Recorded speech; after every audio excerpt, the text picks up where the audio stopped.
কামাল ভাই বলেন, এই যে আমরা যে বিদেশ আসছি, এই যে কাজ করি আর বসে থাকি, ঠিক আছে, এখন আপনার মতে বিদেশ ভালো না আসলে বিদেশে এসে অনেকে দেখি 16 ঘন্টা 18 ঘন্টা কাজ করে, আবার এমন সময় আছে কাজ নেই। দেশ ভালো নাকি আপনার কাছে বিদেশ ভালো?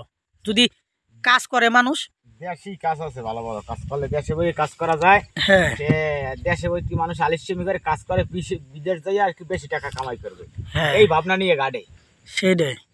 তাইলে আপনার এই যে 16 ঘন্টা 18 ঘন্টা করেও কাজ করে কত হয়? ওই দিন আমার এখানে আমার হয়েছে 18 ঘন্টা, আরেকজনে কেউ খাটছে 25 ঘন্টা। আবার এই যে দুই বসে থাকতে হয়। তাহলে এই একটা না কাজ যদি বাংলাদেশে আপনার 8 ঘন্টা কাজ করতে চায় না মানুষ, ঠিক আছে, যদি 16-18 ঘন্টা কাজ করে, দেশে কি পয়সার অভাবে এই যে জঙ্গলে এসে বইরা রয়েছি কামাল ভাই? হ্যাঁ, কোন জঙ্গলে এনে বাংলাদেশের কেউ মনে হয় দেশ হইলে থাকবোই না, আমরাও থাকতাম না। দেখি দেন প্রচুর চতুর্দিকে জঙ্গল, শুধু গাড়ি চালায়। ও নে ফেলান আছে, কামাল ভাইরা ফেলানে জায়গা দেয়, মানে ই করে, কাজ করে, ঠিক আছে।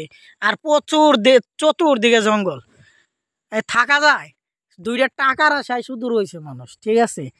তো তারপরে শান্তি আলে একটা মাস কাজ করতে পারলাম না এই জায়গায়। যদি কাজ গাড়ি একদিন চালায় 3 দিন বন্ধ থাকে, ঠিক আছে, তাহলে মেজাজ কার না গরম হইতে পারে। মাসের কাম মার যায়, হ্যাঁ, বছর শেষ ভিসা লাগাও, ভিসা লাগাইতে গেলেও আবার 1.5 লাখের মতো, প্রায় 2 লাখই ধরে খরচ মরচ লইয়া, ঠিক আছে। আর বিদেশিকেও কিন্তু খরচ আছে প্রচুর, নাকি কামাল ভাই? খরচ আছে না, না খাই কি থাকা যায়? কমপক্ষে একজনে 500-600 করে টাকা খরচ হয় রিঙ্গিত, বাংলাদেশের 15,000-এর মতো প্রায়। মালয়েশিয়া, সিঙ্গাপুর তো আরো বেশি।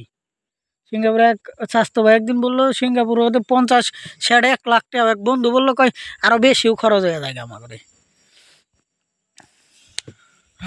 যাই হোক, যারা বিদেশ আসতে চান, বিদেশ না আইসা বিভিন্ন ধরনের সেক্টরগুলা ডক্টর ইউনূস সরকার হাতে নিছে, সেগুলার দিকে মনোযোগী হন। যদি সেই সমস্ত জায়গায়ও এরকম কাজ করতে পারেন দেশেও, তাহলে কিন্তু দেশেও ভালো অর্থ উপার্জন করার উৎস আছে। একটা কাজ শেখেন, একটা কাজ না শিখলে তার কোনো মূল্য নাই। যে কোনো কাজ শিখে আসতে হবে। বাইরে আসবেন অকর্মা হইয়া লাভ নেই, অকর্মা হইলে মানুষের পিছনে খাটবেন, টাকা আসবে না, ঠিক আছে। আর যদি কাজ শিখেন আপনারটা আপনি গড়ে তুলতে পারবেন, টাকাও মোটা অঙ্কের কামাইতে পারবেন, নাকি কামাল ভাই? হ্যাঁ, হ্যাঁ।